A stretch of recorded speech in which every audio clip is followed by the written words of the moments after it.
Hello everyone and welcome to another News Coolum video. I'm here at a EVgo charger in San Jose.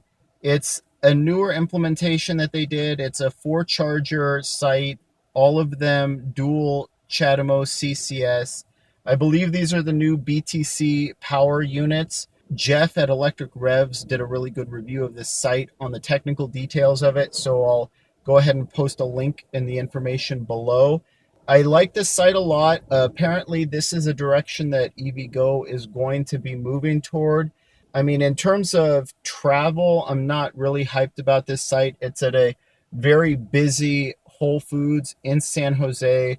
There's a high density of electric vehicle ownership. In terms of that, and in terms of the fact that it is a little off the beaten path from my normal travel, I wouldn't really rely on this as a good charging location if you're making trips, except for maybe off hours. But still, for truly, these are the 200 amp chargers that will be able to charge most of the vehicles up to about 100 kilowatts at their full capacity. They'll all be able to take advantage of much faster than the typical speeds that we see from the 125 amp DC fast chargers. If I understand this correctly, this is something that EVgo is going to be doing with more of their sites. If they can start putting these even on travel corridors, I think these will be great for this sort of interim vehicles that we have now coming out. The other thing that I really like about them is these cords will support that 200 amp charging rate, but the thing is they don't need to be liquid cooled, so they're very easy to manage. I was able to pull the cord over, plug in super easily. They can be a little bit longer. All of these are really big benefits that these chargers have. The other thing is too, because EVgo is using a time-based fee structure, being able to charge at these faster rates offsets that recent price increase that they put on their chargers for their members. So, you might be paying, say, 30 cents a minute where you used to be paying 15 or 20. But if you're charging significantly faster, maybe a little bit faster than you were on the 125 amp chargers, but significantly faster than you were on those 100 amp chargers. So I think the speed of the chargers really does do a lot to offset the added cost that EVgo has added to their per minute fees for their members. So I think all told, this is a really great site.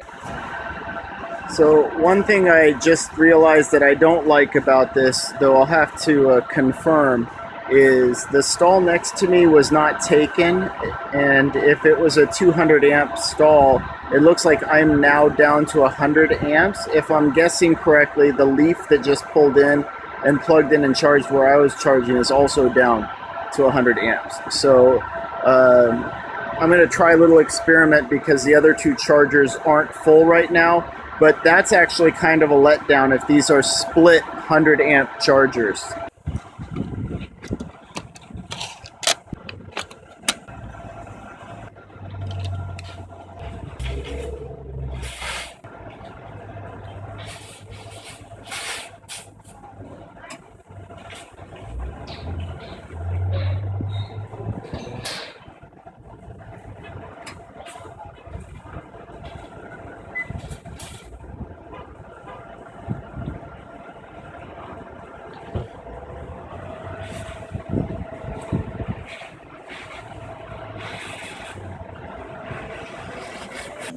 All right, so I did find one thing I don't like about this implementation. It looks like while these are technically 200 amp chargers, it looks like each pair is only 200 amps. The Leaf owner over there actually hopped in on the charger next to mine, and as a result, it dropped my charging rate down to 100 amps.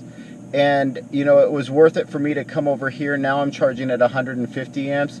One of the things that signaled for me to check is because he came over and looked at his car and then looked at the charging rate. So I think he was seeing a lower charging rate than he normally sees as well. And that's indicating to me that this is probably split 200 amps between the two chargers. So if you are going to use these sites, Make sure that you're actually not sharing a charger if possible. That is something I definitely don't like about this implementation. It's something that I think EVgo should reconsider, or I think as long as you can add enough units to make each one of these chargers capable of 200 amps concurrently, that would be better. I mean, it'd be one thing if you're splitting power between the two heads on the charger, but we weren't. We were splitting power between two adjacent chargers. So I think that's something to consider for the future, is maybe upgrading these so they're not splitting 200 amps. And if you do, the priority should go to the person who started the charge. So if they're 50 kilowatt modules, or however that breaks down, then the person who initiated the charge first should be getting at least 70 to 75% of the available charge, while the remainder goes to the second person who plugged in.